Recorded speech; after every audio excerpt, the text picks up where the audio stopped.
2 तारीख 2 अगस्त।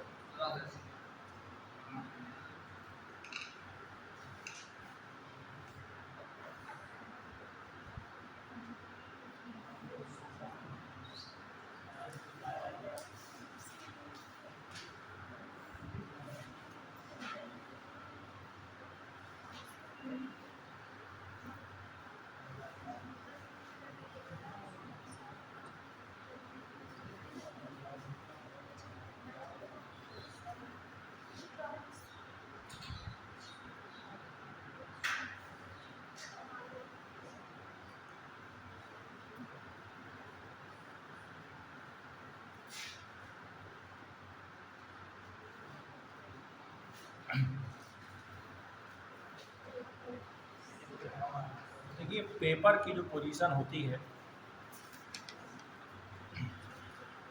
वो हमेशा ऐसी होती है कि 40% क्वेश्चन तो बहुत ही आसानी से हो जाते हैं, है ना, कोई पेपर। उसके बाद जो 40% पेपर होता है वो थोड़ा सा सबसे पहले काली मैथ होती है, ठीक, कितने क्वेश्चन में हो जाएगा पहले भी तो क्वालीफाई करने में। अगर तुम्हारे 120 नंबर आ गए, वैसे 120 में भी नहीं, अगर पास की बात करें तो 300 नंबर का पेपर है, 300 का, तो तुम्हें लाने खाली 75 नंबर पास होने के लिए। 1/4 एटलीस्ट होने चाहिए ये पास होने के लिए, लेकिन उतने में कुछ होगा नहीं। मतलब पास होना बात अलग है, मेरिट में आना बात अलग है ना। जब मेरिट बनेगी तो उससे बाहर हो जाओगे। तो जो मेरिट में आने के लिए चाहिए वो कम से कम 120 से ऊपर चाहिए, एटलीस्ट बता रहे हैं। 40% हाँ, काम हो जाएगा, है ना। क्वेश्चन आते हैं 120, है ना, कितने आते हैं? 120 क्वेश्चन होते हैं। टोटल जो क्वेश्चन होते हैं, मैं एनडीए के पेपर की बात कर रहा हूँ, क्या आप लोग भी वही बात कर रहे हैं, कुछ और बात कर रहे हैं? तो टोटल जो क्वेश्चन है, टोटल जो क्वेश्चन है गणित में, मैथ में, कितने आते हैं? 120। टोटल आते हैं 120 क्वेश्चन, और एक क्वेश्चन होता है 2.5 नंबर का। कितने नंबर का? 1 क्वेश्चन का जो वेटेज है वो 2.5 मार्क्स का, ठीक है। नेगेटिव 1/3 की होती है। नेगेटिव मार्किंग जो होती है वो होती है 1/3। तो ये बताओ कि 2.5 नंबर का जब मैं 1/3 करूंगा कितना आएगा?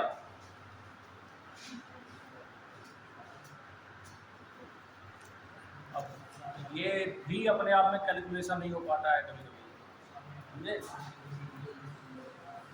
देखो जरा इधर, तुमको थोड़ा ये सब बातें भी सिखा दें, कैसे चीज़ों को हैंडल किया जाता है गणित में। 2.5 लिखा है ना, 2.5,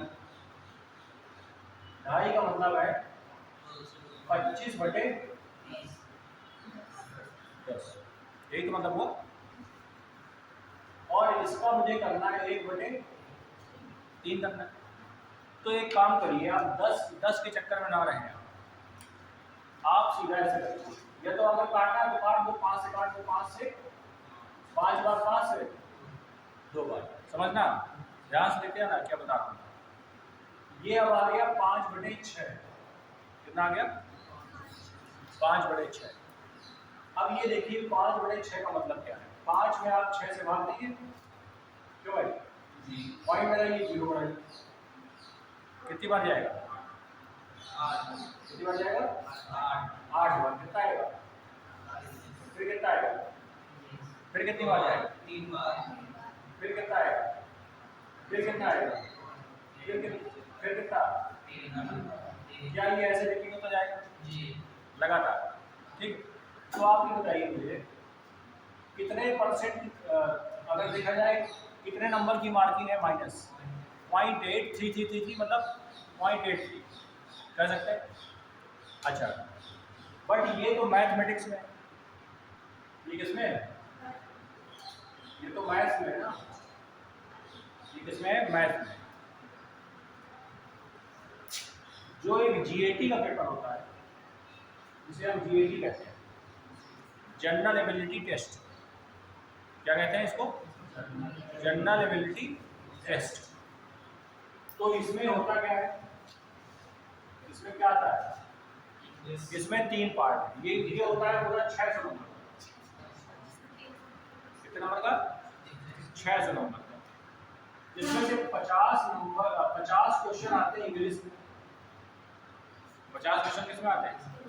इंग्लिश में। और एक क्वेश्चन होता है 4 नंबर का, एक क्वेश्चन, ईच क्वेश्चन 4 नंबर। समझ गए बात? ईच क्वेश्चन कितने नंबर का? 4 नंबर का। तो कितने नंबर का हो गया? 200 नंबर। तो 200 नंबर की तो खाली इंग्लिश है, 200 नंबर की खाली इंग्लिश है। और गणित कितने नंबर की? 300 नंबर की, 120 क्वेश्चन, एक क्वेश्चन 2.5 नंबर का, तो टोटल 300 मार्क्स। तो बताओ 300 नंबर की गणित हो गई, 200 नंबर की इंग्लिश हो गई, तो 500 नंबर का तो खाली यही हो गया, 500 नंबर खाली यही हो गया। 900 नंबर में 500 नंबर की खाली मैथ और इंग्लिश हो गई। ठीक। अब अगर मैं तो आपसे ये कहूँ कि 900 नंबर में 500 नंबर की गणित और इंग्लिश है, तो कितने परसेंट है?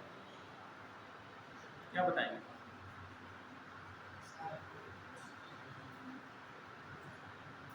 कुछ तो दिमाग लगाओ।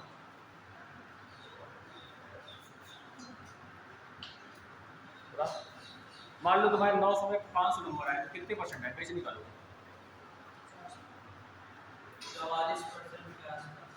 500 बटे 900 गुणे 100। क्या यही करते हैं आप? यही करते हैं।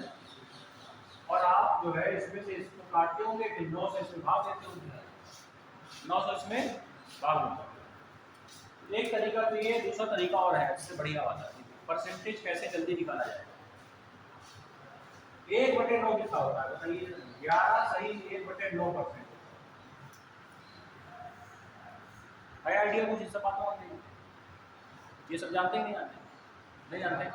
ठीक है, बता दीजिए। इसमें 5/9 की बात कर रहा है, मतलब 5 गुना कर रहा है, तो इसका भी कर दो 5 गुना, तो कितना आ गया? 55 सही 5/9%। ये है एग्जैक्ट 55 सही 5/9%, 45 नहीं न 44। ठीक। मतलब 55% से भी ज़्यादा, मतलब केवल 2 सब्जेक्ट 50% नहीं 55% से भी ज़्यादा आ रहे हैं। तो जो बाकी के सब्जेक्ट बचे वो 45% में बचे। कितने परसेंट बचे? 45। ठीक। मतलब कि जो बाकी जो बचे सब्जेक्ट वो कितने में बचे? तो ये बताओ 100 में से घटा दीजिए 55 सही, मतलब 100% में से घटा दीजिए 55 सही 5/9%। और अब इसको घटा नहीं पाते हैं लोग, घटाना भी अपने आप में चैलेंज की बात है। क्यों? इसमें से इसको घटाना अपने आप में बड़ी बात है। तो देखिए ये एक ऐसा नंबर है जो फ्रैक्शन में, फ्रैक्शन मतलब भिन्न में, और ये बेचारा साधारण सा नंबर है। तो कभी अगर ऐसी परिस्थिति आ जाए तो करना कैसे, वो जरा ध्यान दें। इस नंबर को आप 2 नंबरों में डिवाइड किया करिए, हमेशा ऐसा करना है। इसको 1 प्लस में ब्रेक करिए। किसमें? 1 प्लस में। इसको लिखिए 1 + 99, चलेगा। और इसमें से घटाइए 55 सही 5/9। 55 सही 5/9 का मतलब 55 + 5/9, लेकिन यहाँ माइनस है तो यहाँ निकल जाएगा। फिर 55 सही 5/9 का मतलब होता है 55 + 5/9। ठीक है, लिखना नहीं है, ये सब लिखने वाली बात नहीं है, सुनने वाली है। बताओ यही आएगा। 99 में से 55 घटाओ 44, कितना आया? 44 आया। और 1 में से 5/9 घटा दो, 4, तो 44 सही 4/9। ये एग्जैक्ट बात हो रही है? बिल्कुल बिल्कुल एग्जैक्ट आएगा। मतलब इतने परसेंट में बाकी सब सब्जेक्ट हैं और इतना परसेंट है खाली गणित और इंग्लिश। तो अल्टीमेटली ये इससे समझ में आता है हमें सिस्टम कि जो पूरे पेपर में जो गेम है वो पूरा किसका है, गणित और इंग्लिश। कुछ बड़े ऐसे पेपर अगर छोड़ दिए जाएं जैसे जिसमें जीएस बहुत ज़्यादा आती है, आईएएस वगैरह हो गया, पीसीएस हो गया, है ना, तो बाकी इंडिया का जितना भी पेपर है वो केवल 2 ही सब्जेक्ट के दम से निकलता है। अगर केंद्र का है तो सेंट्रल गवर्नमेंट का पेपर जो है वो आपके 2 ही चीज़ों से निकलेगा, गणित और इंग्लिश। किससे निकलेगा, गणित और इंग्लिश। तो दोनों सब्जेक्ट अपने आप में बढ़िया स्तर पे होने चाहिए। और अगर आप स्टेट का कोई पेपर दे रहे हैं तो वो हिंदी विंदी पूछ लेता है तो इंग्लिश का उतना रोल नहीं है। तो अगर इंग्लिश अच्छी नहीं है, कितने लोग इंग्लिश बढ़िया है, पेपर में ठीक ठाक कर ले जाते हैं, है बढ़िया, कम बढ़िया, ठीक ठाक है। अगर मान लो तुम्हें 50 क्वेश्चन दिए जाएं, कितने कर ले जाओगी, औसत बताओ, मतलब जितने में गड़बड़ ना होगा, लगभग कुछ तो होगा आइडिया। 30 का ले जाओगे 50 में, तो 20 का ले जाओगे, तुम कितने का ले जाओगे, तुम बताओ, 30 कर लोगे, 10 कर पाओगे। पहला लड़का जिसने सही बोला, सत्य, यही सत्य। कितने लोग सीबीएसई बोर्ड से पढ़े हुए है, कोई सीबीएसई का, यूपी बोर्ड से पढ़े हैं? तो यूपी बोर्ड का जो व्यक्ति है वो 50 में बिना तैयारी के तो 10 से ऊपर ना कर पाएगा, और 10 में भी भाग्य साथ दिया तो 10 आएंगे। अगर भाग्य ठीक ठाक रहा तो 10 आएंगे। अच्छा, 10 आने का ये मतलब नहीं है कि हमने एक पेपर दिया 10 आ गए तो अच्छा हम 10 ले आएंगे ना। अगर 10 पेपर में तुम्हारे लगातार 10 से ऊपर आए तब मानो कि 10 आएंगे। हाँ, क्वेश्चन की क्वालिटी भी डिपेंड करती है ना, क्वेश्चन की क्वालिटी भी डिपेंड करती है। तो इंग्लिश में हाथ तंग होता है यूपी बोर्ड वालों का, तो इंग्लिश में ज़्यादा या तो मेहनत करिए आप, ग्रामर पोर्शन पे बहुत ज़्यादा काम करना पड़ेगा, और या तो फिर जो ऐसे एग्ज़ाम जो हिंदी पूछता है। अच्छा, एक बात और समस्या है कि अंग्रेजी ना आने का मतलब हिंदी आ रही है, ये भी ठीक नहीं है। जैसे पहले क्या होता था कि जैसे इंग्लिश नहीं आती थी बच्चों को, यूपी बोर्ड वालों को, लेकिन हिंदी बढ़िया आती थी, ठीक है। लेकिन अब ये भी एक समस्या है कि इंग्लिश तो नहीं आती है लेकिन हिंदी औरों नहीं आती है। हिंदी में तो 10 ले आएगा, मतलब इंग्लिश में, और अगर हिंदी पूछ लिया तो आप 5 में बढ़ जाएगा। क्योंकि हिंदी बोलने का अर्थ हिंदी आना नहीं होता है, और वैसे इंग्लिश बोलने का अर्थ इंग्लिश आना नहीं होता है, समझ गए? हाँ, ग्रामर पोर्शन बात अलग है। हिंदी में हिंदी नहीं आती है, हिंदी व्याकरण आता है, और इंग्लिश में इंग्लिश नहीं आती है, इंग्लिश व्याकरण मतलब इंग्लिश ग्रामर आता है। तो सीधी सी बात है कि अपने आप में सब्जेक्ट को पढ़ना बात अलग है और बोलना बात अलग है ना, ऐसी है यही बात। तो अल्टीमेटली सब्जेक्ट कोई भी हो, वर्क करना पड़ेगा। अगर केंद्र का पेपर देना है तो, और अगर स्टेट का देना है तो आप हिंदी पे ठीक ठाक से काम कर लीजिए, हिंदी पे इंग्लिश में ना भी करेंगे तो काम थोड़ा बहुत चेक करेंगे तो चल जाएगा। लेकिन गणित दोनों जगह बैठा हुआ है, चाहे वो केंद्र का हो चाहे स्टेट का पेपर। गणित आपको वहाँ भी मिलेगा और गणित आपको, बस अंतर क्या होगा, अंतर ये होगा कि जो अच्छी क्वालिटी का पेपर होगा वो आपसे पूछेगा ये वाला नंबर, वरना बात ये पूछेगा 55 सही 5/9% को भिन्न में बदलो, ये पूछेगा। और जो थोड़ा घटिया क्वालिटी का पेपर होगा तो कहेगा इसको बताओ भिन्न में क्या है, तो हम खट से तुरंत 20 लिखेंगे, पीछे 100 लिखेंगे, तुरंत काटेंगे 1/5, ये आंसर आ जाएगा। ऐसा होगा? लेकिन इतने से काम मिल जाएगा क्या? नहीं चल पाएगा, ठीक। तो ये एनालिसिस है पेपर की। बाकी पोर्शन में क्या आता है, साइंस और जीएस। तो 50 क्वेश्चन तो ये हो गए, लगभग 50 क्वेश्चन। जैसे टोटल इसमें क्वेश्चन आते हैं 150, कितने आते हैं? क्योंकि भाई 4 नंबर का अगर एक क्वेश्चन है तो 150 क्वेश्चन है तो 600 नंबर होंगे। तो टोटल क्वेश्चन कितने हो गए? 150। तो 150 क्वेश्चन यहाँ, 120 इधर, और 600 में 50 ये हो गए। एक क्वेश्चन 4 नंबर का, तो 200 नंबर के खाली पे आ गए जीएस।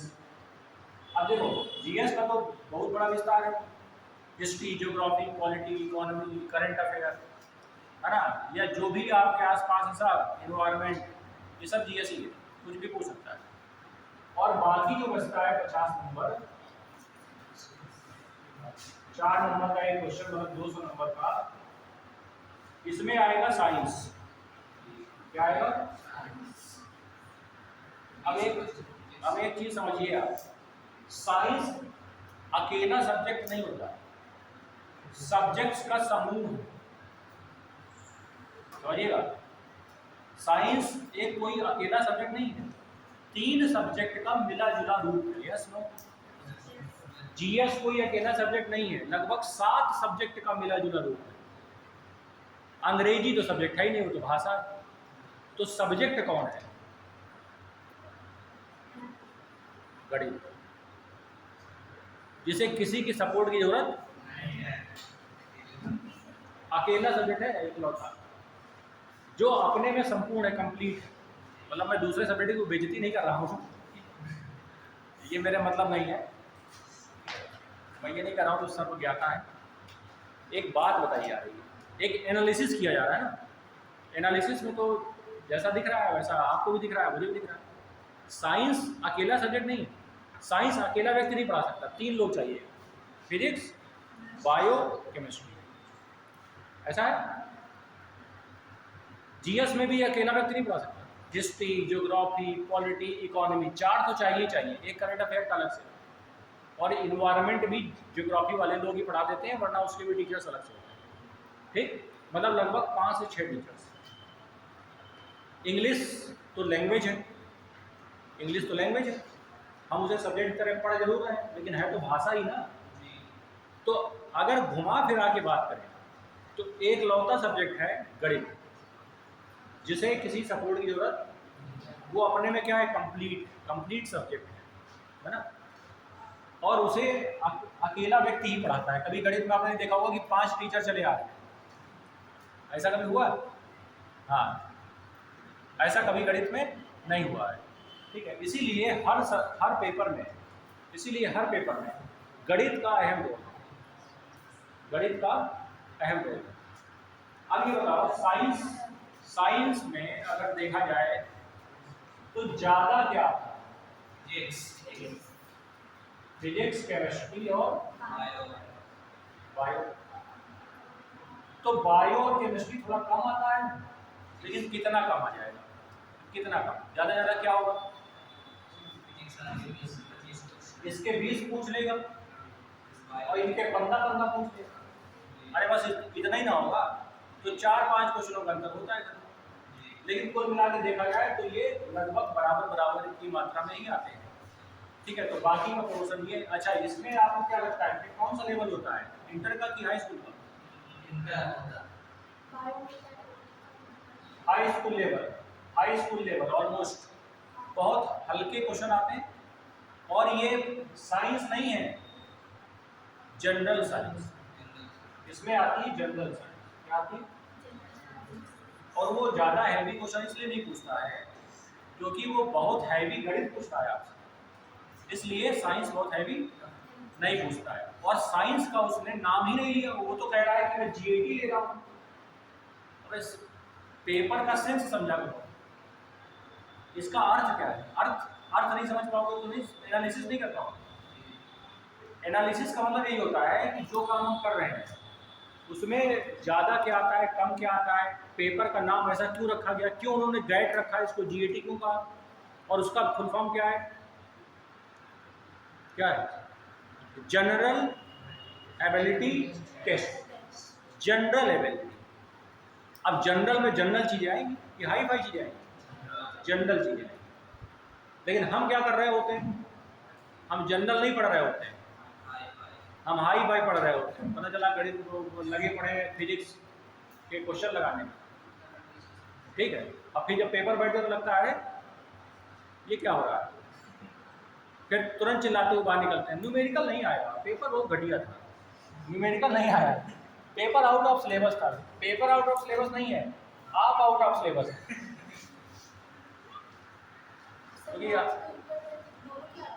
गणित तो इंटर तक आती है, मैथ 10th की नहीं आती। कुछ देखो एक होता है कि हाई स्कूल की गणित सपोर्ट करेगी, लेकिन आएगी तो इंटर की होगी, सपोर्ट के तौर पे आती है हाई स्कूल की गणित। अब सपोर्ट कैसे, सपोर्ट यही है कि हमने आपसे कहा कि जरा बताइए 500 900 का कितना परसेंट है, तो आधे ज़्यादा लोगों को सर चकरा जाता है इसमें, और ये तो बहुत मामूली नंबर है। अब देखो नंबर का साइज किसको दिखा, देखो देखा जा रहा है 383 सही 1/3%, ठीक, ये नंबर है।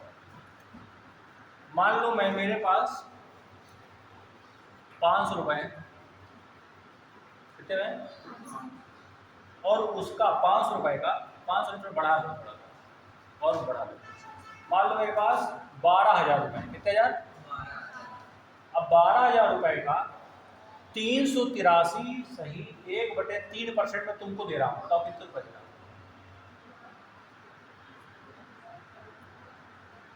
भाई अब अपने आप में चले निकालना आसान नहीं है। अब चाहे तुम जो सी गणित पढ़ के आए हो, समझे। अब अगर देखा जाए तो ये प्रतिशत है, और प्रतिशत कौन सी क्लास में पढ़ाया गया था, अरे 8 में 7 में 6। तो अब क्या ये मान लिया जाए कि आप कक्षा 6 की गणित नहीं जानते हैं, और करीब में ना मान लिया जाए, क्यों ना माना जाए, अगर ना माना जाए तो करो। अरे भाई देखो यही तो मैं समझाना चाह रहा हूँ, घटिया टॉपिक का भी हाई स्तर है, घटिया से टॉपिक का भी हाई वर्जन है, हाई लेवल है। डिपेंड करता है कि पेपर में कौन से बैठे हैं आप, कौन से पेपर में बैठे हुए हैं।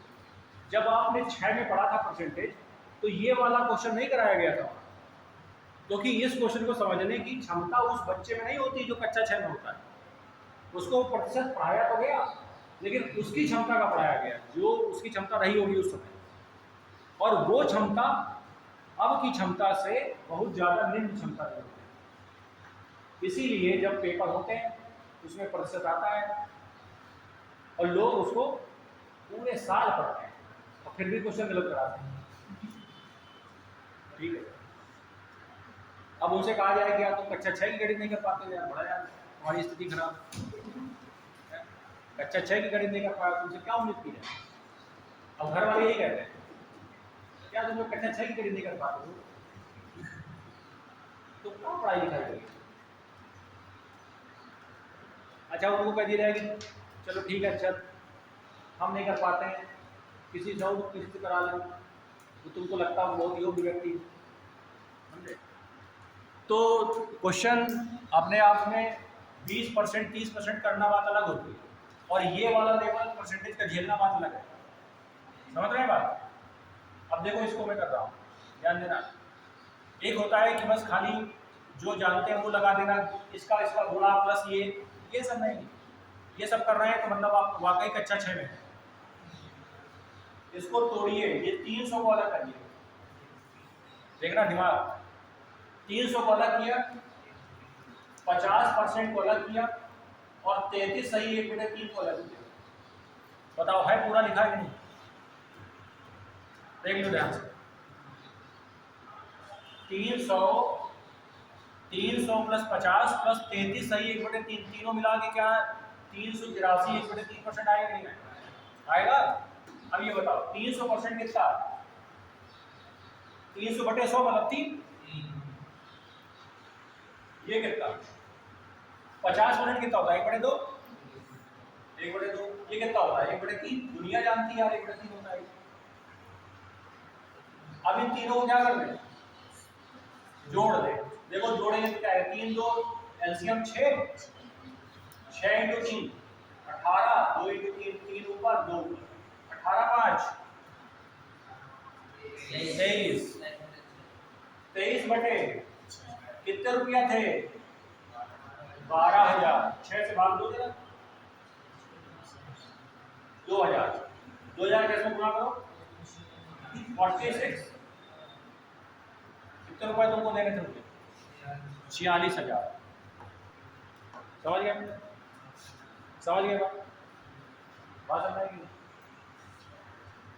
12,000 का अगर मैं 383 सही 1/3% निकालूंगा तो कितना आएगा, 46,000। अब बहुत सारे लोगों को ये बात समझ में नहीं आ रही होगी कि यार ये 1046 कैसे आ गया, 12,000 में से तुम कुछ पैसा दे रहे हो किसी को, तो 12,000 से कम होना चाहिए जी। क्या, अरे 300% से ऊपर है तो 3 गुना तो यूं ही हो गया, 12 गुना 3 36, मतलब 36,000 से कुछ ज़्यादा आएगा, कितना आ रहा है भाई। 300% किसी चीज़ का अगर मैं निकाल रहा हूँ तो इसका मतलब मैं उसका 3 गुना कर रहा हूँ। कितना गुना कर रहा हूँ, 3 गुना कर रहा हूँ, ठीक है। अच्छा एक बात बताओ, मैं कोई गणित नहीं बता रहा, कोई गणित नहीं सिखा रहा हूँ, खाली ऐसे ओरल पूछ रहा हूँ, ठीक, बताओगे। मैंने 1 को 3 बना दिया, कितना % बढ़ाया, 1%, 3%। अरे यार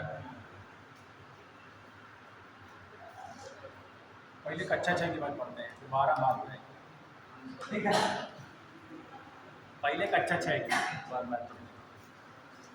अरे नॉर्मल चलतू फिरतू वाले क्वेश्चन है, ठीक है। मैंने एक, मान लो तुम्हारे पास 1 रुपये था, मैंने तुमको 2 रुपये और दे दिए, कितने रुपए हो गए, कितने % रुपए बढ़ गए, अरे यार भाई ये आप मुझे बताओ, 2 और 2% में कोई अंतर समझ नहीं आ रहा है, क्या क्या बड़ा, कितना बड़ा, स्कूल बड़ा, 2 और 2% में क्या है, देखो परसेंटेज जो होता है ना वो किसी आधार पे निकाला जाता है, बेस इसके लिए होना चाहिए। अगर बेस नहीं है तो परसेंटेज कैलकुलेट नहीं, लेकिन कोई चीज बढ़ रही है घट रही है उसके लिए बेस जरूरी है भाई। 5 रुपए के 3 रुपए होगा, 2 रुपए कम होगा, इसमें कौन सा आर्गुमेंट। लेकिन अगर कोई कहते कि 5 रुपए थे 3 रुपए होगा, बताओ कितने % कम होगा, तब फिर गेम चेंज हो जाएगा, क्योंकि फिर आप ये नहीं कहोगे 5 से 3 में 2 ये तब ऐसे नहीं। तो सबसे पहले ये समझो कि तुम्हारे पास 1 रुपए थे, मैंने 2 और दिए, 3 रुपए हो गए, कितने बढ़े, 66%। अब तो छोड़ो, कितने बढ़े, कितने बढ़े, अरे यार 1 रुपए थे ना, कितने हो गए, 3, कितने बढ़े, 2। तो जो बढ़े उसी का तो परसेंटेज निकालना है। 2 बढ़े किस पर बढ़े, 1 पर, तो 2 बटे 1 गुणे 100, 200। सही कहा, 2 और 200 नहीं होता है, 200% होता है। सुने इसने सुना है, सुने तो एक और सुन लो, एक और सुन, तुम्हारे पास 2 रुपए है, ठीक, 6 हो गए, कितने %,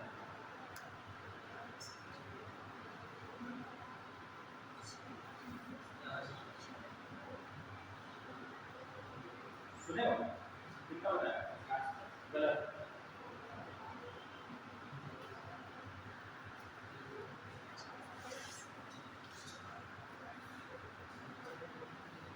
समझ गए।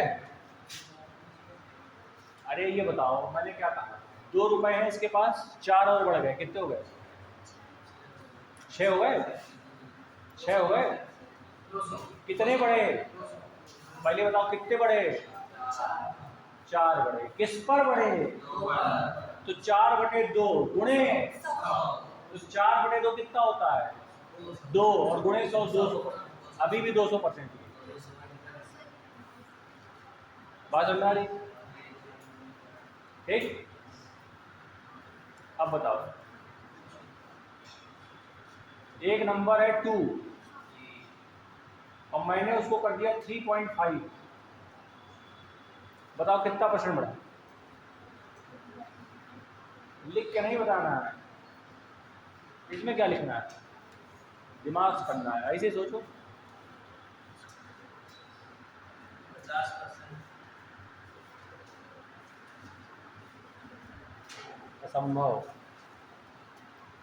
2 था, 2 से कितना कर दिया? हाँ, तो कितना बढ़ा? 1.5, किस पर बढ़ा? 2 पर, तो 1.5/2 इंटू 100, तो कितना आ गया? 1.5/2 इंटू 100, तो कितना हो गया? 75% आएगा। कितना आएगा? 75% आएगा। तो कहने का मतलब ये हुआ कि जो बढ़ रहा है और जो घट रहा है वो किस पर बढ़ रहा है और किस पर घट रहा है, अगर ये ध्यान नहीं दिया तो आंसर गलत हो जाएगा। क्योंकि प्रतिशत जो होती है ना, प्रतिशत, परसेंटेज का जो यूज है वो है तुलना करना, कंपेयर करना, जहां पे तुलना होगी वहां परसेंटेज आएगा, समझ गए? तो तुलना तो किसी से होगी ना, कोई तो बेस में रखा जाएगा, और अगर कोई नहीं रख रहे हो तो फिर काहे बात की तुलना? क्लियर? 44 सही 4/9% को भिन्न में क्या लिखा जाएगा? 44 सही 4/9% को भिन्न में क्या लिखा जाएगा?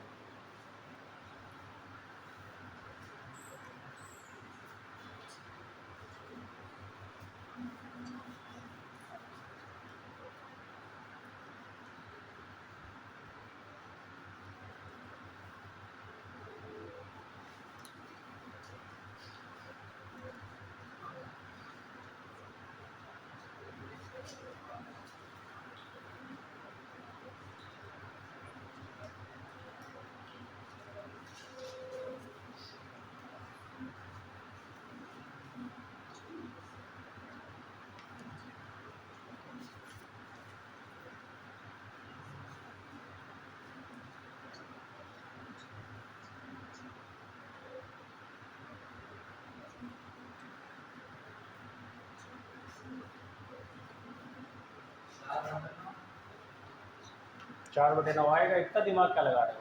अरे सीधा सीधा लिखा है ना, देखो ना, 11 सही 1/9% बराबर 1/9, और हमें चाहिए 44 सही 4/9, तो उसका 4 गुना से पूछा मैंने, तो 1/9 का 4 गुना कर दो, 4/9 आएगा। कैलकुलेशन क्या करना है?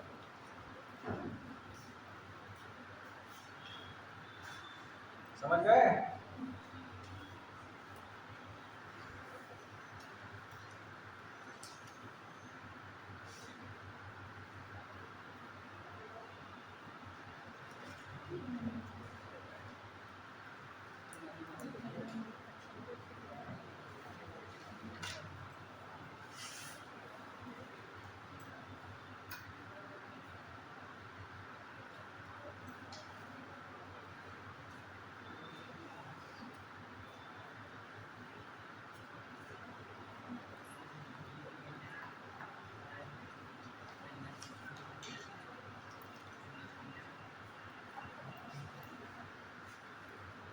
एक बहुत आसान क्वेश्चन आया है, प्राइम नंबर जानते हैं क्या होता है? प्राइमरी नंबर जो होता है ना, प्राइमरी नंबर अच्छा बता सकते हो आप? फिर बोलोगे high school number, inter number, ये सब करोगे हैं? मतलब जो है कुछ भी कर देते हो, बोलने से पहले सोचते नहीं, बोलने से पहले थोड़ा विचार कर लिया करो भाई।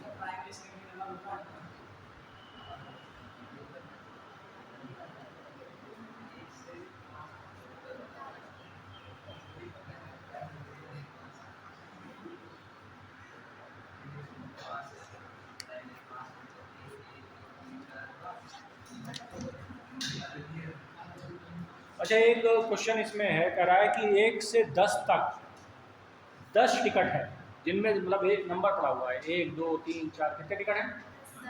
10 टिकट, सब में नंबर पड़ा हुआ है 1 2 3 4 10 तक। तो कह रहा है कि अगर इनमें से मैं 2 टिकट लेता हूँ, एक साथ 2 टिकट निकालता हूँ, मान लो कोई डब्बे में भरे हुए हैं, इनसे मैं 2 टिकट निकालता हूँ, तो इन दोनों टिकटों के अभाज्य संख्या होने की क्या प्रायिकता है, क्या प्रोबेबिलिटी है अभाज्य संख्या? बताओ।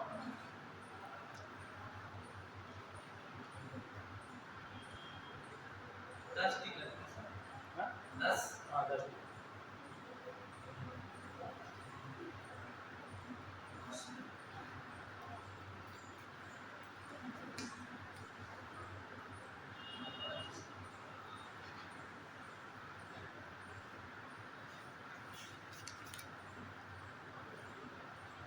ओवर 5। अच्छा, कार है। अभाज्य संख्या जानते हो? हाँ, गलत है। 3/10। ऑप्शन में नहीं हो सकता है, जब ऑप्शन में ही नहीं है तो गलत नहीं है। 3/5।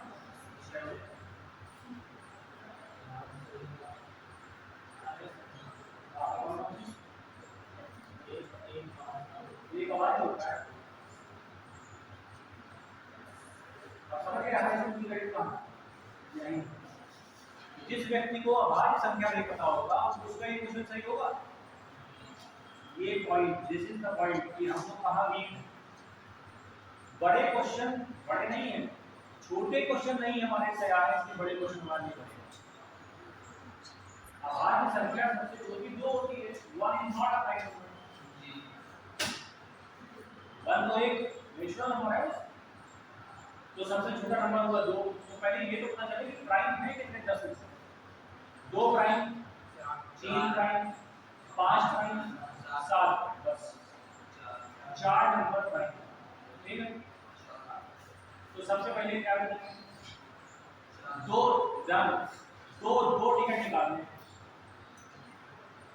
दोनों के एक 2 टिकट निकाले जाते हैं। क्या प्रायिकता है कि निकाले गए दोनों टिकटों पर अभाज्य संख्या है?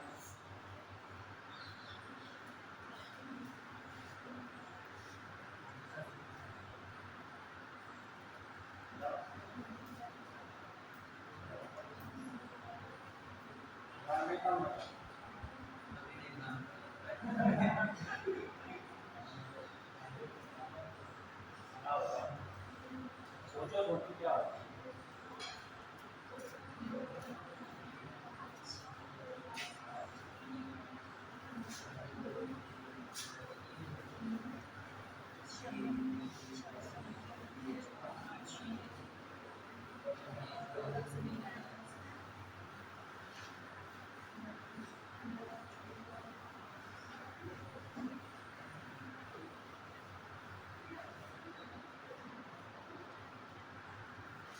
कितने टिकट? 10।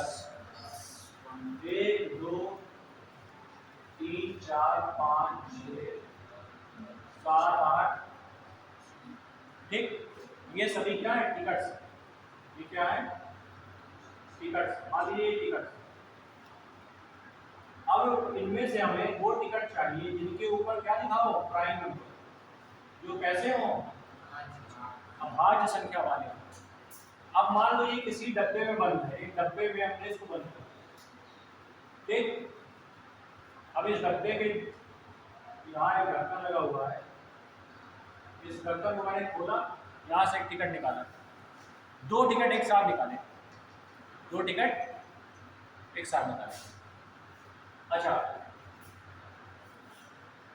कह रहा है कि दोनों कैसे हो? प्राइम। तो ये बताओ, प्राइम, ये प्राइम है, ये है, ये है, ये है, ये है, कितने हुए? 4। क्लियर? अब देखो, हो सकता है, अच्छा कितने में से आप निकाल रहे हैं? तो 10। कितने में से? 10 में से। क्लियर? तो पहले तो 2 निकाले 10 में से, पहले आपने क्या किए 2 निकाले कितने में से 10 में से, ठीक, ये कंडीशन समझाई। अब ये जो 2 आप निकाल रहे हैं इसमें से, इनमें से कंडीशन ये है कि दोनों क्या हो प्राइम, दोनों क्या हो प्राइम। तो अब देखो कंडीशन कितनी बनेगी ये बताओ। हो सकता है कि ये जो 2 टिकट निकले हैं ये एक 2 हो, एक में 2 लिखा हो, एक में 3 लिखा हो, चलेगा? चलेगा, कोई दिक्कत है, चल सकता है। अच्छा फिर आपने मान लो, अच्छा और दूसरा विकल्प भी तो हो सकता है, दूसरा बाई विकल्प भी तो हो सकता है। मान लो कि आपने 2 निकाला 10 में से, हो सकता है कि एक 2 हो दूसरा 5 हो, ये भी तो हो सकता है, नहीं हो सकता? हो सकता है, कोई दिक्कत नहीं। अब ये बताइए इसी तरीके से बहुत सारे रिजल्ट बनेंगे कि नहीं बनेंगे? इसी तरीके से बहुत सारे रिजल्ट बनेंगे। क्लियर बात समझ में? अच्छा अगर आप इस तरीके से अलग अलग निकालेंगे तो बहुत समय लगेगा, नहीं समझे? तो देखो ये जो प्रोबेबिलिटी है और पीएनसी ये कैलकुलेशन करने के तरीके हैं। अब यह तो आप देसी तरीके से करिए अपने, जैसे मैं अभी बता रहा हूँ आपको, या थोड़ा सा अगर कॉन्सेप्ट जानते हैं तो आप उससे करिए। तो फिर वो कॉन्सेप्ट जानने के लिए आपको थोड़ा सा आइडिया होना चाहिए एनसीआर एनपीआर। सुना है कि नहीं एनसीआर? एनसीआर क्या होता है जानते हैं नहीं जानते? नहीं जानते? अरे ये बताओ एनसीआर मतलब कि जितने आउटकम हमें चाहिए। तो बताओ 4 में से, ध्यान दें, 4 प्राइम में से मुझे कितने प्राइम चाहिए? 2 चाहिए, तो मैं 4C2 ले लूंगा। 4C2 4 में से कितने चाहिए? और अपॉन में क्या लिखूंगा 2C10। 2C10 क्यों? क्योंकि मुझे 10 में से कितने टिकट चाहिए, लेकिन किस तरह के चाहिए? दोनों क्या हो अभाज्य, दोनों क्या हो अभाज्य। तो अभाज्य तो केवल 4 ही है, तो मुझे 4 चाहिए, 2 में से 4 में से 2 चाहिए। तो ये बताओ इसका मतलब तो समझते हैं ना क्या होता है? फार्मूला एनसीआर का मतलब नहीं factorial n upon factorial r n minus r, ये होता फार्मूला, ठीक है। और ये बताओ जब मैं सॉल्व करूंगा तो ऊपर आएगा फैक्टोरियल 4, देखो 4 फैक्टोरियल 4 का मतलब यही होता है क्या? बोलो हाँ। फिर आएगा फैक्टोरियल आर मतलब फैक्टोरियल 2 ही होता है इनटू n माइनस आर मतलब 4 - 2 2, बस इतना ही आएगा और कुछ तो नहीं आएगा। अच्छा 2 × 1 आएगा, कोई मतलब नहीं है उसका, मतलब लिखने को आप लिख सकते हैं। अपॉन में नीचे बताओ क्या है? एक मिनट ये थोड़ा सा उल्टा लिख दिया है। 10C2 होता है, क्या होगा 10 में से 2। अब नीचे जो है रिजल्ट जो आता है, अरे ये तो इतना जानते होंगे प्रोबेबिलिटी अगर पढ़ रखा है आपने, favourable outcomes upon total outcomes, ये फार्मूला होता है इसका, favourable outcomes upon total outcomes, ठीक है। सैंपल स्पेस होता है, जैसे मान लो अपने पास 10 टिकट हैं, तो 10 टिकट का जो ग्रुप है ये सैंपल स्पेस है, और उसमें से 2 निकाल रहे हैं तो इसको बोलते हैं सैंपल क्या एलिमेंट्स, क्या बोलते हैं इसको? एलिमेंट्स या सैंपल पॉइंट, ठीक है। तो ये जो हो गया नीचे बताओ कितना आएगा? ऊपर आएगा फैक्टोरियल 10, क्यों भाई? ऊपर क्या आएगा फैक्टोरियल 10 बटे नीचे बताओ कितना आएगा? फैक्टोरियल 2 इंटू, ध्यान दें फैक्टोरियल 10 - 8 मतलब फैक्टोरियल 10 - 2 मतलब फैक्टोरियल। अब ये बताओ फैक्टोरियल 10 को क्या लिख सकता हूँ मैं? 10 × 9 × फैक्टोरियल 8, और ये नीचे फैक्टोरियल 2 इंटू फैक्टोरियल 8 से 8 कट जाएगा, और 2 से इसको काट दो कितना 5, तो ये क्या बन गया नीचे 45। तो 45 इसको सॉल्व करने का है इसको, तो नीचे क्या आ गया 45। ऊपर देखो 2 से 2 कट गया, 2 से और काट दो 2 का कितना आ गया 6, और काटो 3 से, 3 दूनी 6 और 15, या 3 15 बार। ठीक है, तो आंसर आ गया हमारा 2/15, जो कि विकल्प में तीसरा ऑप्शन। समझ गए? ये तरीका है करने का। ठीक, अब अगर मान लो कि तुम्हें ये सब नहीं आता तो तुम अपने वही जो मैं अभी बता रहा था बगल में उसके हिसाब से करिए। ऐसे करिए भाई, इस तरीके से करें आप कि हो सकता है 2 3 आ जाए, फिर हो सकता है 2 5 आ जाए, फिर हो सकता है 3 5 आ जाए, फिर हो सकता है कि 2 7 आ जाए। तो इसमें तुम परेशान हो जाओगे क्योंकि इतने ज्यादा। अभी बताओ 4 नंबर है, अब 4 नंबर के जोड़े बना बना के थक जाएंगे आप। पहले का तीसरे के साथ, फिर दूसरे का तीसरे के साथ, फिर दूसरे का चौथे के साथ, फिर तीसरे चौथे के साथ, फिर तीसरे एक के साथ, परेशान हो जाएंगे। तो जब कैलकुलेशन जरूरत से ज़्यादा हो जाता है, हमारी लिमिट से बाहर निकल जाता है, तो वहाँ पे कौन आता है? गणित के कॉन्सेप्ट। और गणित के कॉन्सेप्ट बड़े बड़े क्वेश्चनों को जल्दी जल्दी करते हैं। समझे? एक और बात बताओ,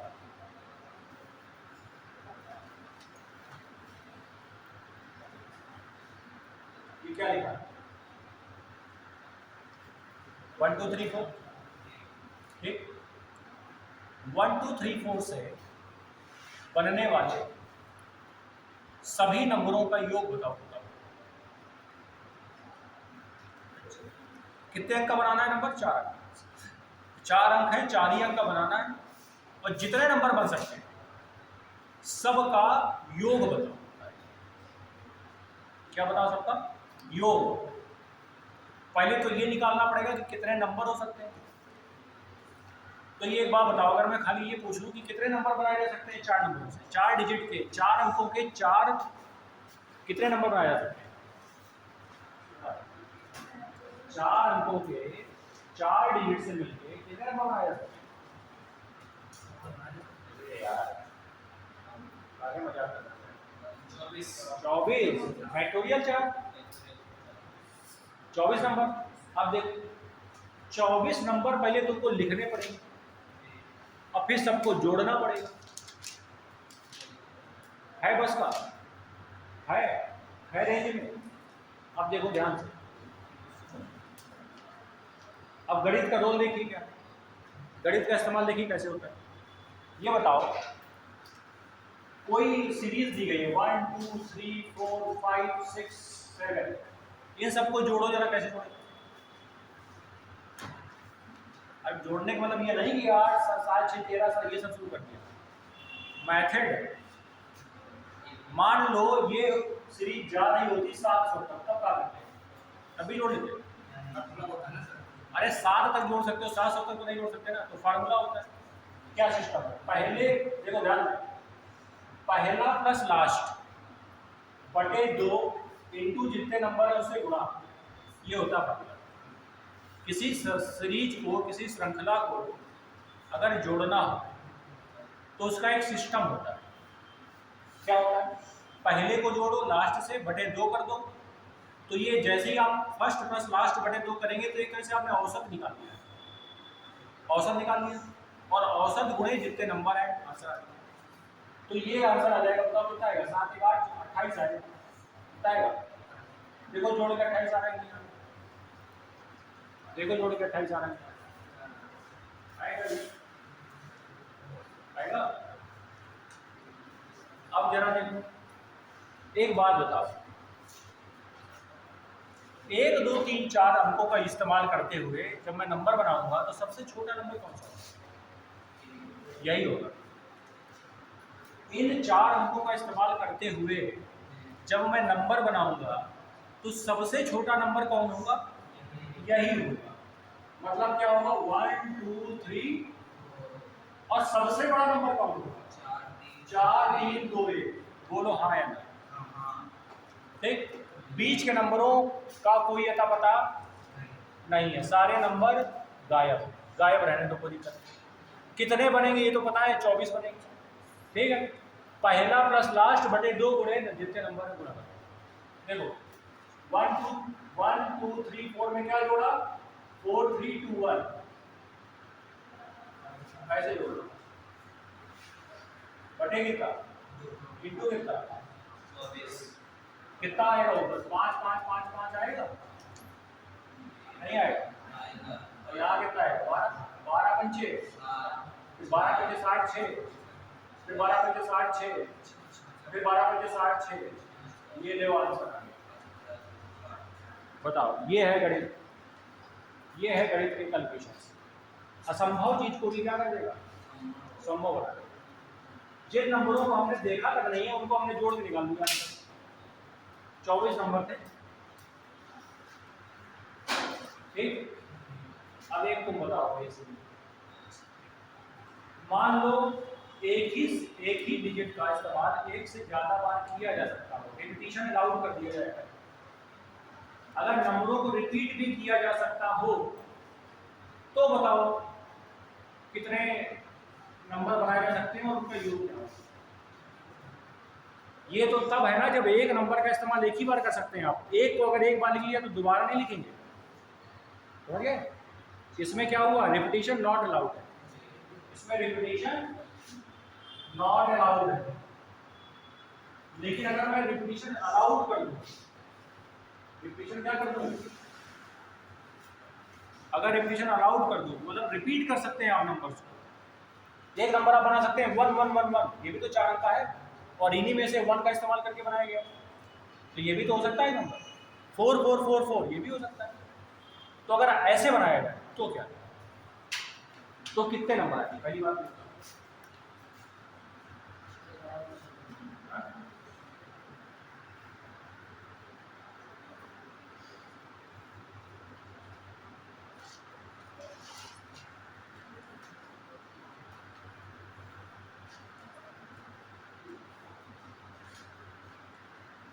पहले तो ये बताओ कि कितने नंबर बनाए जा सकते हैं, सबसे बड़ा गेम तो यही है। ऐसे करके रिपीटिशन अगर अलाउड कर दिया जाए, अलाउ कर दिया जाए तो कितने नंबर बनाए जा सकते हैं। ध्यान दो ध्यान दो ध्यान दो।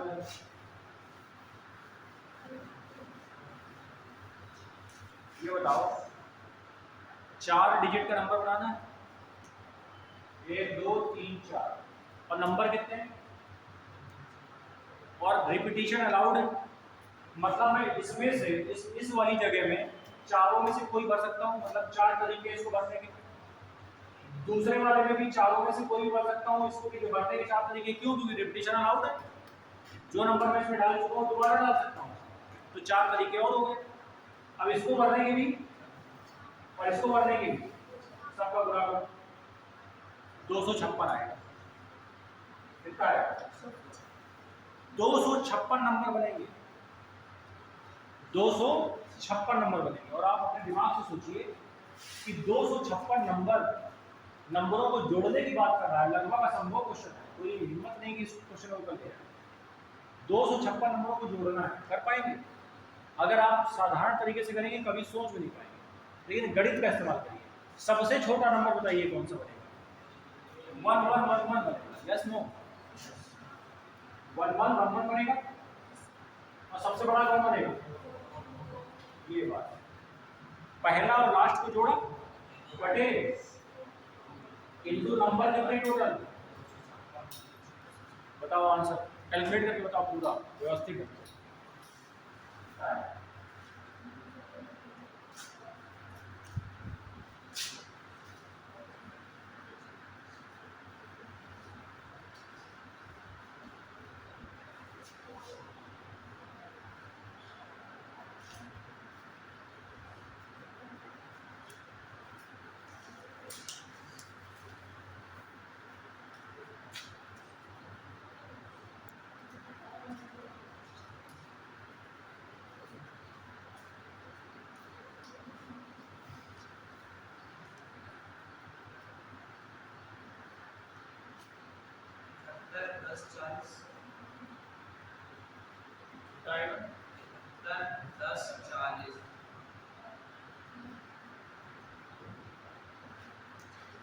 पाँच पाँच पाँच पाँच गुणे 128 आए, 5 5 5 5 गुणे 128 आए, 71 10 40 आएगा।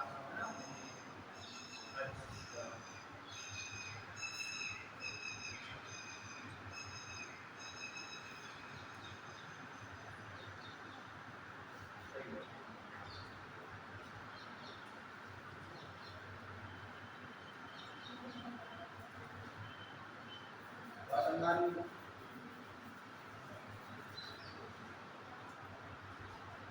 अब देखो तो मैंने क्वेश्चन कराया आपको परम्यूटेशन कॉम्बिनेशन का, ठीक है। और ये जो पेपर में है, पेपर वाले का स्तर देखिए कितना छोटा है। 10 टिकट दिए गए हैं, उनमें से कह रहा है 2 प्राइम चाहिए, प्राइम को भी जानना है, कैसे आंसर आ गया 2 मिनट से खत्म। और एक इस क्वेश्चन का आंसर, इस क्वेश्चन का आप देख लीजिए लेवल, तो लेवल हो हाई भी हो सकता है, लेकिन क्वेश्चन जो आता है वो हमेशा मॉडरेट होता है पेपर, इतना भयानक नहीं आएगा कि आप सोच लो, ठीक है। आइए एक और क्वेश्चन आया है बहुत लीड वर्ड्स जानते हैं क्या होता है। अब देखो समझना, एक क्वेश्चन के अंदर कई सारे क्वेश्चन घुसे हुए हैं। एक क्वेश्चन आया है, कह रहा है कि इस बात की क्या प्रायिकता है, इस बात की क्या प्रायिकता है कि यादृच्छया चुने गए, यादृच्छया मतलब रैंडमली चुने गए, रैंडमली कोई भी चुने गए एक अधिवर्ष, अधिवर्ष मतलब लीप वर्ष के फरवरी में 5 रविवार हुए। अब देखो ये सब तो प्रायिकता एक तो हो गया पीछे, प्रायिकता हो गया पीछे, पहली टेंशन की लीप वर्ष का, और लीप वर्ष कितने होते हैं, लीप वर्ष का क्या कॉन्सेप्ट है आ गया। अब पहले लीप वर्ष का राशि होना चाहिए, तब तो ये क्वेश्चन हो पाएगा, वरना ये मान लिए बिल्कुल बेकार। ठीक, खैर मैं मान लेता हूँ बेकार नहीं है, बताओ आप क्या मेरे सब लोग क्वेश्चन क्या है, कह रहा है कि इस बात की क्या प्रायिकता है कि रैंडम तरीके से चुने हुए लीप वर्ष के फरवरी में 5 रविवार होंगे। अच्छा बताओ, एक महीने में कोई भी दिन 4 बार रिपीट होता है, 4 सप्ताह होते हैं, लेकिन 28 का महीना है तब ऐसा होता है। भाई एक महीने में 28 दिन अगर है और एक सप्ताह में 7 दिन है, तो सभी दिन 4-4 बार आएंगे, आएंगे नहीं आएंगे। लेकिन अगर वही महीना 29 का हो जाए तो एक दिन रिपीट कर जाएगा, मतलब एक दिन 5 बार आएगा। बोलो अब वो दिन संडे, यही पूछ रहा है, मतलब वो 29 की फरवरी की बात है, 28 नहीं 29 इसकी, क्योंकि अगर अगर अगर पहली चीज तो 28 का महीना जिस वर्ष में होता है तो वो लीप वर्ष होता नहीं, वो तो ऑर्डिनरी ईयर होता है, साधारण वर्ष होता है। और अगर लीप वर्ष की बात कर रहा है, इसका मतलब जो फरवरी का महीना है वो 29 का, ठीक। अच्छा चलो ठीक। अब अगर मैं तुमसे एक बात ये पूछूं कि 29 का महीना क्यों किया गया, ये लीप वर्ष की क्या आवश्यकता है, ऐसे ही मजाक नहीं, कुछ रहस्य इसके पीछे होगा क्या। ये सब बचपन की बातें हैं, ये सब आज लीप वर्ष तुम आज से नहीं देख रहे हो, जब से पैदा हुए तब से सुन रहे हो कि 29 की फरवरी होती है। मतलब अगर किसी का बर्थडे 29 फरवरी का है तो हर 4 साल में उसे मनाने को मिलेगा, ठीक। गलत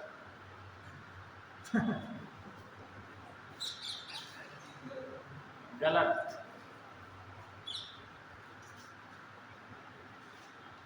हो सकता है कि 4 साल के बाद बिना मेले मनाने को दिखाएं,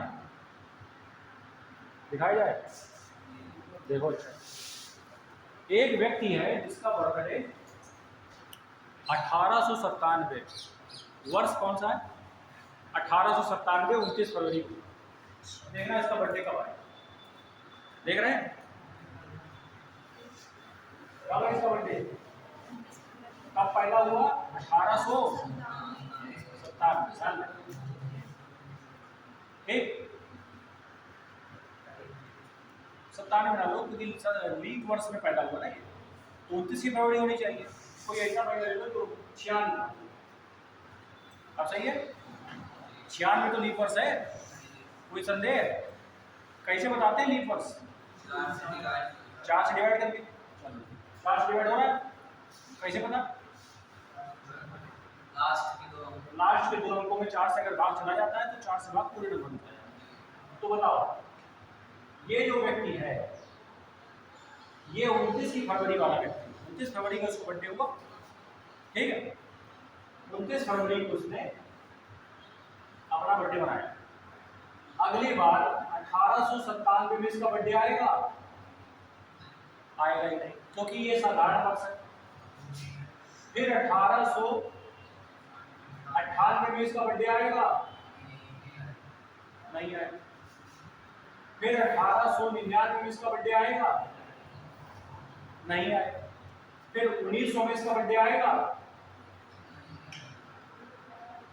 काहे नहीं आएगा? 4 से भाग ज्यादा है, देखो ना 4 से भाग देंगे नहीं आ रहा। अरे 1900 में 4 से भाग नहीं जाएगा क्या? बाहर आया ना बर्थडे, नहीं आ रहा। अरे 29 की फरवरी होगी, लीप वर्ष होगा तो 29 की फरवरी होगी।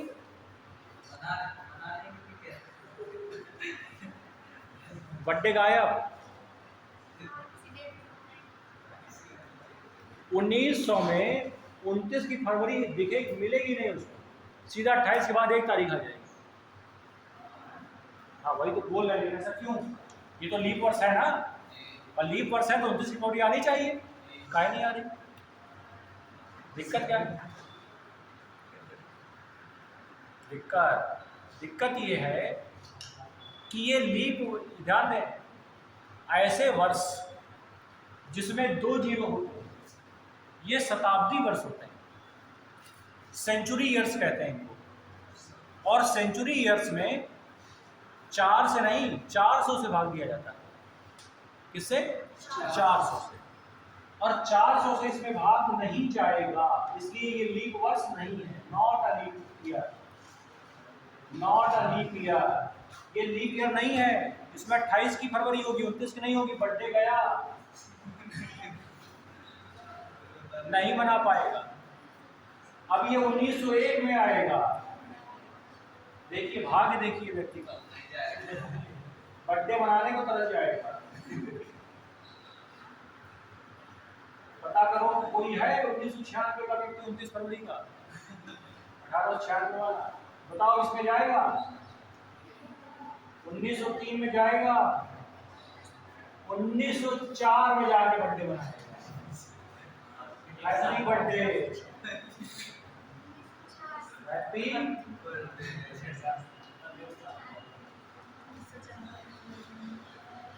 सीधा 1896 के बाद उसको मनाने को मिला कितने साल के बाद? 8 सालों के बाद। 8 सालों के बाद। कौन कह रहा है कि 4 साल के बाद बर्थडे आता है? 8 सालों के बाद भी आ सकता है अगर धोखा पड़ गया तो। समझ रहे हैं? तो ये याद रखें कि 29 फरवरी का रिकॉर्ड इतना खराब है, अगर 29 फरवरी को किसी का जन्म हुआ है तो ऐसा हो सकता है उसके जीवन में कि 8 साल के बाद बर्थडे आए अधिकतम। हाँ 12 साल के बाद नहीं आएगा, ऐसा नहीं होगा कि 12 साल के बाद, अधिकतम 8 साल के बाद मनाने को मिलेगा। कितने साल के बाद? 8 साल। लेकिन हर 4 साल में आएगा ऐसी गारंटी नहीं। पॉइंट चल रहा है? बताओ हाँ या ना। अब बात मैंने क्या पूछा था आपसे कि लीप वर्ष, ये 29 की फरवरी डालने के पीछे का क्या कारण है? क्यों 29 की फरवरी सेट किया गया? ऐसे ही क्या क्या थी? 4 बार? 4 साल में एक बार होता है 29 फरवरी। क्यों होता है ये तो पूछा गया है। जब सब महीने 30 और 31 के हैं तो फरवरी के साथ क्या दुश्मनी थी कि तुमको 28 का करेंगे, और फिर जब मन करेगा 4 साल में 29 का करेंगे? तो इसके पीछे कुछ कारण होगा, नहीं होगा? अब पूरी रोड बढ़िया बनी है, एको ब्रेकर नहीं है, और एक गांव आया उसमें इतना बड़ा ब्रेकर है कि मैं पूरी गाड़ी समा गई। और तुम चले जा रहे थे 120 की स्पीड में, और किसी ने देखा कि हाँ आ रहा है, तो थोड़ी देर बाद चला कहाँ गया, गोले के अंदर है। तो कुछ तो कारण होगा ना, इतने बढ़िया हाईवे में इतना भयानक गड्ढा कि तुम पूरे पूरे अंदर आ गए, ऐसा क्या हो? कुछ कारण होगा ना, क्यों ऐसा? इतनी बढ़िया रोड है, अचानक से इतना बड़ा गड्ढा क्यों बना? ये तो गांव के आदमी कमीने का इतने कुछ कर दिए, या तो बनाने वाले का कुछ गेम है, प्लान उसने कर दिया ठेकेदार ने, थोड़ा खनवन हो जाएगा, दो चार लोग भूल हो जाएंगे, खुद तो कारण होगा। तो वैसे ही जब सब महीने 30-31 के चल रहे थे, तो एक को छेड़ने की क्या जरूरत थी? 28 की हो जाओ, फिर 28 में भी चैन नहीं मिला तो 29 की होगा, क्या है ऐसा? हाँ बताओ। फरवरी ही हाँ, फरवरी 365 दिन होते हैं, 65 चूज करना था दूसरा कर लेते। हाँ, नाम बताइए। कारण होगा ना कुछ। हाँ? ये रहस्य जो है अगले एपिसोड में बताया जाएगा, ठीक है? आधा घंटा लगेगा इसको बताने में, मैं तो लाइटली बता देता हूँ थोड़ा, है ना, थोड़ा सा।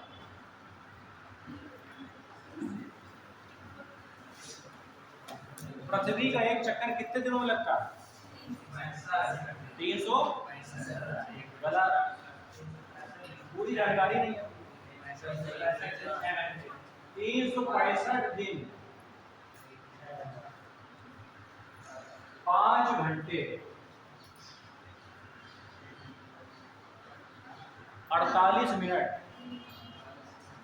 पृथ्वी तुमसे पूछ नहीं घूम रही है कि तुम बताओगे कि 365, तो हाँ ठीक है, कोई दिक्कत नहीं, घूम लेते, ठीक है।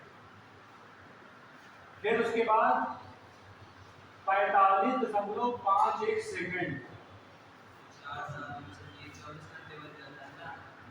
रुक जाओ, 24 घंटे तो बन जाता है, बना के 24 घंटे बनाए, चलो अच्छा बना लेते हैं। ये कह रहा है कि ये 6 घंटे बन जाती है, 6 घंटे है क्या? तब 6 घंटे कैसे लेंगे तुम? थोड़ा कम है। अब अगर तुमने 6 घंटा लिया, 6 घंटा लिया, तो 4 वर्षों में कितना हो गया? 24 घंटा, मतलब एक दिन। तो एक दिन हमने क्या कर दिया? कम लिया, इसलिए हम एक दिन बढ़ा देते हैं 29 फरवरी के नाम पे। भाई हम 365 दिन ले रहे हैं, बट सच्चाई तो ये है नहीं। सच्चाई ये हम इतना समय छोड़ रहे थे। अब देखो होता है, समझिए, मान लीजिए घड़ी की सुई है, आज लेट हुई 10 सेकंड, तुम्हें पता चलेगा? तुम्हारी घड़ी की सुई जब तक 5 मिनट लेट नहीं हो जाती तब तक कोई जान नहीं पाता, और जान भी मतलब ध्यान ही नहीं जाता उसको। ये मानसिक प्रवृत्ति है व्यक्ति की कि जब तक घड़ी 5 मिनट से ज़्यादा लेट नहीं होती तब तक आपको एहसास नहीं होगा, और होगा भी तो आप एक्स्ट्रा नहीं लेंगे, ठीक है 2-4 मिनट है ऐसा। लेकिन अगर 5 मिनट से ज़्यादा लेट हो गए तो तुरंत माइंड में आता नहीं यार लेट हो गए, तुरंत घुमा देते हैं, ऐसा है, ठीक। वैसे ही अगर कोई क्लास 4 बजे की है, 4:15 बजे तक टेंशन नहीं होती, और जैसे 4:20 हुआ तो फिर ग्राफ उल्टा घूमने लगता है, यार अब तो बहुत लेट हो रहा है, अभी तक ना है सर, ठीक नहीं लग रहा है, इनके साथ सिस्टम थोड़ा ठीक नहीं, 4:15 तक कोई नहीं, और जैसे ही एंगल नीचे जाने लगता है तुरंत माइंड में प्रेशर पड़ने लगता है, यार अब हम लेट हुए। तो वैसे ही इसके साथ आता है, हमने 365 दिनों में, और पर डे 24 घंटे, तो 365 दिनों में सोचो कितने घंटे, और इतने सारे घंटों में अगर मैं 6 घंटे छोड़ भी दूंगा तो कोई फर्क नहीं पड़ने वाला। लेकिन वो जो घड़ी रोज 10-10 सेकंड लेट हो रही है, वो 8-10 दिनों में मिनटों में कन्वर्ट हो जाएगी, और मिनटों के बाद घंटों में कन्वर्ट हो जाएगी, और नहीं अगर सही किया गया तो दिनों में कन्वर्ट हो जाएगी। ठीक है, और फिर बाद में बंद हो जाएगी। तो क्या करें, इसे बदल दो।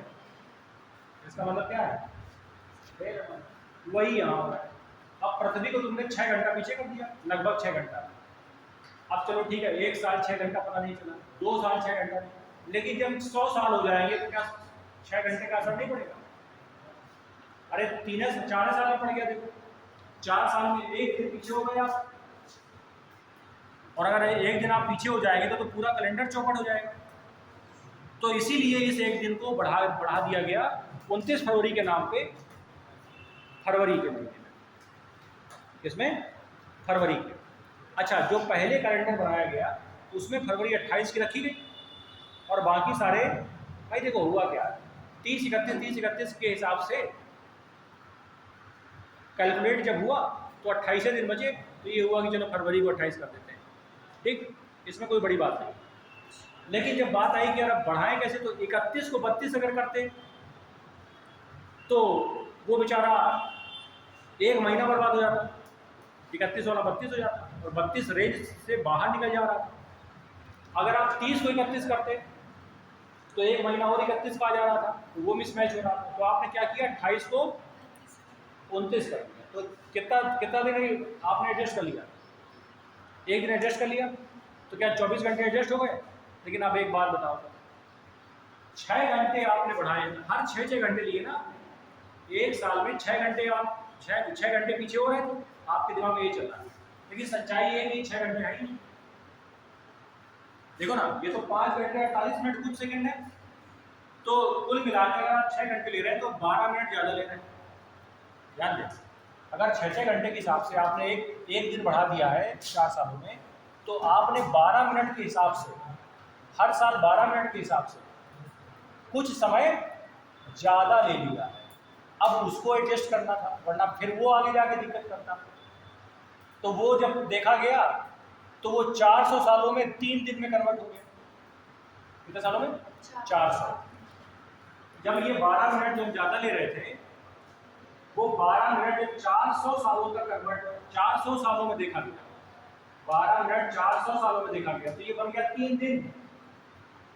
तो ये हुआ कि यार 3 दिन का क्या करें, तो इसमें एक नियम बनाया गया कि यार ऐसा करते हैं कि हर 100 सालों में 1 दिन घटा देते हैं, हर 100 सालों में 1 दिन घटा देते हैं, फिर अगले 200 सालों में 1 दिन घटा देंगे, फिर अगले 300 सालों में 1 दिन घटा देंगे, फिर जो 400वां साल है इसमें कुछ ना करो। और इसमें कुछ नहीं कर रहे हैं, इसका मतलब ये लीप वर्ष है। तो उसके लिए एक अलग नाम दिया गया ना, कि जिसके साथ कुछ नहीं कर रहे हैं वो अलग चीज़ है, तो उसका नाम बनाया गया लीप वर्ष। और इसी तरीके से फिर आगे बढ़ा गया 500, 600, 700, फिर 800। देखो 400 से भाग जा रहा है, इसीलिए हम किससे भाग दे रहे हैं? 400। मतलब लीप वर्ष अगर है तो उसमें 400 से भाग जाएगा। लेकिन कौन सा होना चाहिए? सेंचुरी। मतलब सेंचुरी मतलब समझते हैं? 100 शताब्दी, हाँ शताब्दी में होना चाहिए। 100, 200, 300, 1900, 2000, 3000, 2200, मतलब 2 जीरो होना चाहिए। ठीक, तो ऐसे नियम बनाया गया इसका। तो इसीलिए ये जो है, अगर मैं आपसे पूछूं कि 4 साल में 1 लीप वर्ष आता है, तो बताओ 100 साल में कितना आएगा? 100 साल में कितने लीप वर्ष आएंगे? ये बताओ। 24, 24, 24, 25 नहीं, एक कम कर दिया है। 100 में, 100 वर्षों में 25 लीप ईयर आते हैं। बट ये बताओ, जो 100वां है, 100वां लीप वर्ष, मतलब जो 100वां साल होगा वो तो लीप वर्ष नहीं, तो वो तो कम जाएगा। समझे नहीं? नहीं समझे? अरे ये बताओ, 1 से लेके 100 तक, 1 से लेके 100 तक में पहला नंबर बताओ जो 4 से भाग जाएगा, 4, और अंतिम नंबर बताओ जिसमें 4 से भाग जाएगा, 100। अब 100 को ले नहीं सकते क्योंकि ये 100 लीप वर्ष नहीं है, क्योंकि जब 100 आ जाता है, 0, 2 आ जाते हैं, तो वहाँ पे 4 से नहीं 400 से भाग देते। तो जो 100 था जो 4 से भाग जाके कट रहा था, तो वो 25वां नंबर था जो 4 से कट रहा था, इसलिए वो नहीं ले सकते, तो 24। अब मैं कहूँ 400 साल में कितने लीप वर्ष होंगे तो क्या होगा? 97। जी 97। लेकिन गणित क्या कहता है कि 100 आने चाहिए। भाई 400 में 4 से भाग दिया, 100 आ गया, लेकिन 100 आंसर नहीं है। कितना है? 97। क्योंकि हर 100 साल में एक कम, 200 में 2 कम, 300 में 3 कम, तो 3 कम। इससे तो कम ज़्यादा हो रहा है, इससे नुकसान क्या होता है? देखो क्या है, अब मैं थक गया हूँ। ठीक, कैलेंडर एक टॉपिक है। कैलेंडर एक अपने आप में पूरा अलग टॉपिक है, जो कि लगभग 8 से 10 घंटे पढ़ाया जाता है। 8 से 10 घंटे पढ़ने के बाद और कम से कम 100 क्वेश्चन लगाने के बाद कैलेंडर समझ में आता है कि अच्छा ये कैलेंडर। और वही हाल क्लॉक का है।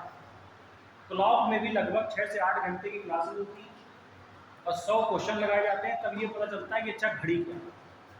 दोनों ही बहुत ही दुर्लभ चीज़ें हैं। और इसी तरीके से 6 से 8 घंटे की क्लासेस लगती है पासे में, शकुनी वाला डाइस जिसे कहते हैं, डाइस, जो कि आपके प्रोबेबिलिटी में भी आता है। तो वो एक अलग चैप्टर।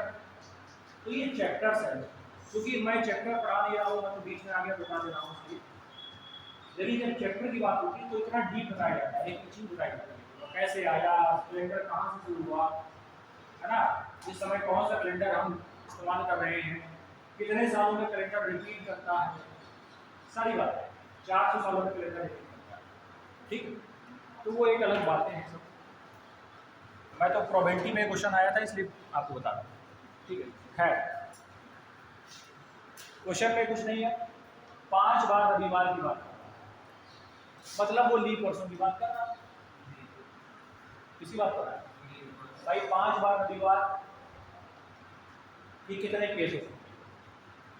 भाई जरूरी थोड़ी है रविवार, रविवार तो कब आएगा ना, ऐसा लीप वर्ष जिसका पहला दिन क्या, अगर फरवरी की बात करें तो फरवरी का जो पहली तारीख है, मतलब 1 फरवरी, अगर 1 फरवरी को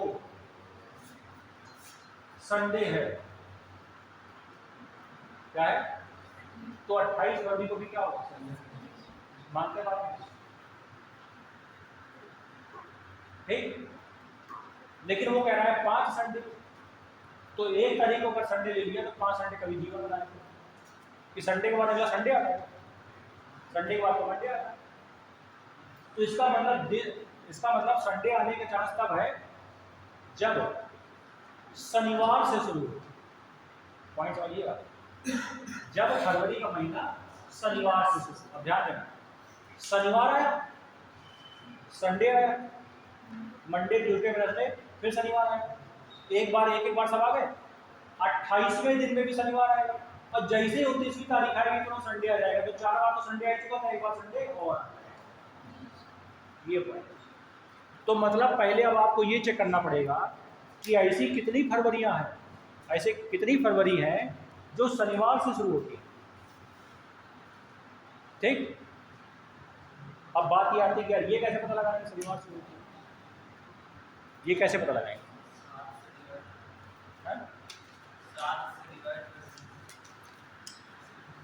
7 से डिवाइड करेंगे। किसको डिवाइड करेंगे?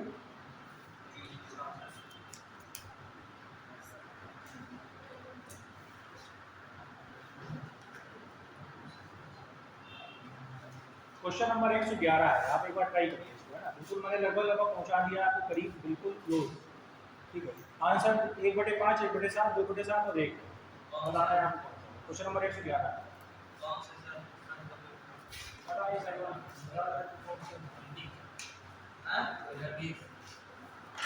20 का है, 20 का।